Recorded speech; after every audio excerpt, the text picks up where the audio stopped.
सरकार से हम तो यही कहते हैं, कर्मचारी किसी सरकार के नहीं होते, सरकारें बदलती रहती है, कर्मचारी तो वही रहते हैं। पर ये राजनीतिक द्वेष के कारण, क्योंकि अब बीजेपी जेजेपी की सरकार है और हम कांग्रेस सरकार में हुए थे, तो उन्होंने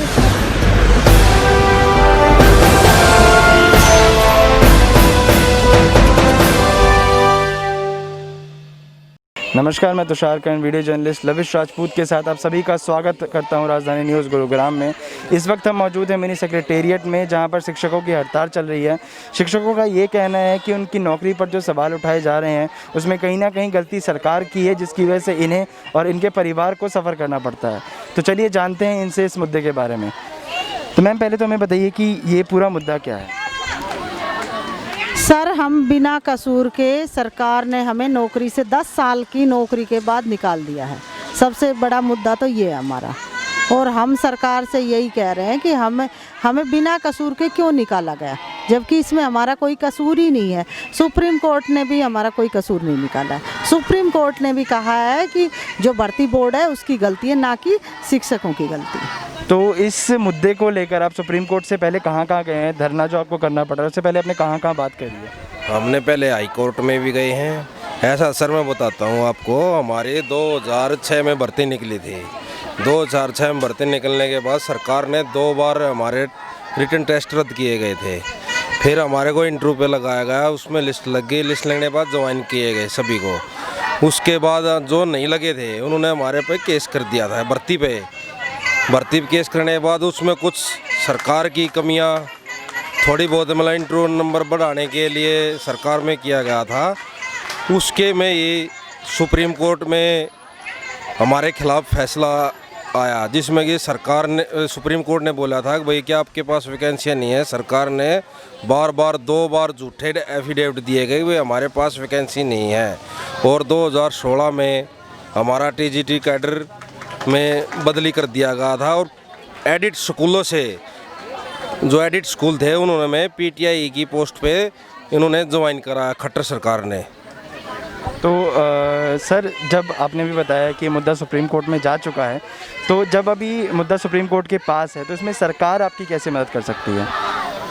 वैसे सरकार हमारी मदद ये कर सकती है, जितने भी आज तक सुप्रीम कोर्ट ने ऑर्डर दिए हैं, क्या खट्टर सरकार ने सभी को मान्य है? समान काम समान वेतन, SYL नहर का पानी है, क्या सुप्रीम कोर्ट ने उनको भी फैसला दे दिया था? क्या ये सरकारें ले आई इनको?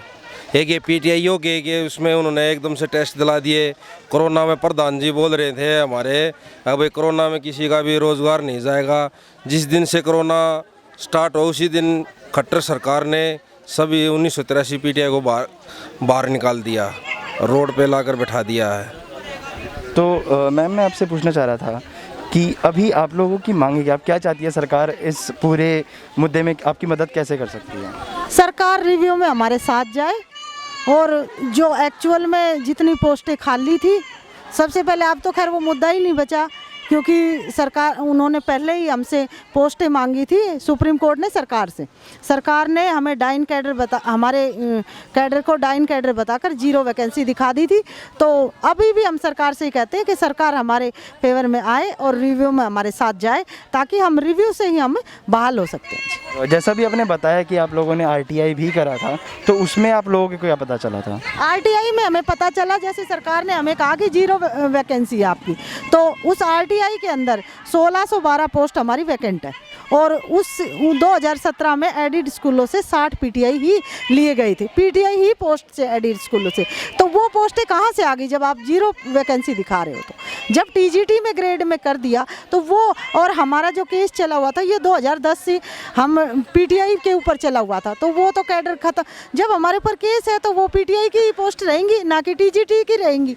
और आज भी हम निकाले हैं तो PTI के लिए, और उसकी 1612 पोस्टें हमारे पास, हमारे 1612 पोस्टें खाली थी।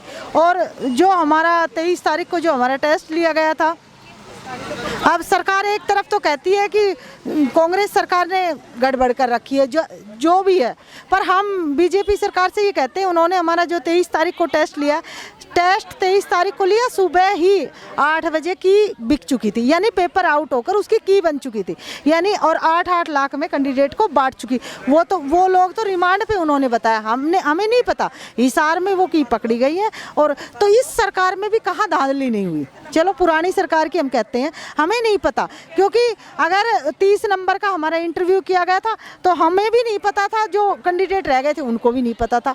इसमें हमारा क्या कसूर है, हमें क्यों बेकसूर लोगों को निकाला गया?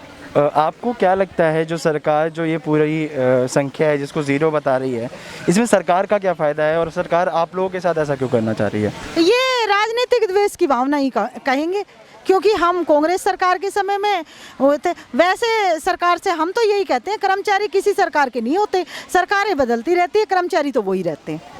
पर ये राजनीतिक द्वेष के कारण, क्योंकि अब बीजेपी जेजेपी की सरकार है और हम कांग्रेस सरकार में हुए थे, तो उन्होंने ये स्पष्ट कहा था कि आप लोग उनके लिए, अरे हम कहाँ से उनके ऊपर केस करें, आप लोग सरकार में आप करिए उनके ऊपर, हमने मना तो नहीं किया, हमें क्यों निकाला गया? चुनाव से पहले तो हर सरकार ये बोलती है कि वो नौकरियां बढ़ाएंगी, वो नौकरियों के नए अवसर प्रदान करेगी, पर इन लोगों से बात करके हमें ये पता चल रहा है कि नौकरियां बढ़ी तो नहीं है, पर हाँ कम ज़रूर हो गई हैं। कोरोना काल में जहाँ पर आज लोगों के लिए सर्वाइव करना मुश्किल हो पा रहा है, जिन लोगों को नई नौकरियाँ ढूंढना मुश्किल हो पा रहा है, वहाँ इन शिक्षकों से नौकरी छीन लेना कहाँ तक सही है वो हमारी समझ के परे हैं। अब देखते हैं आगे इनकी परेशानियाँ कब ख़त्म होती हैं। तब तक के लिए आप देखते रहिए राजधानी न्यूज़ गुरुग्राम।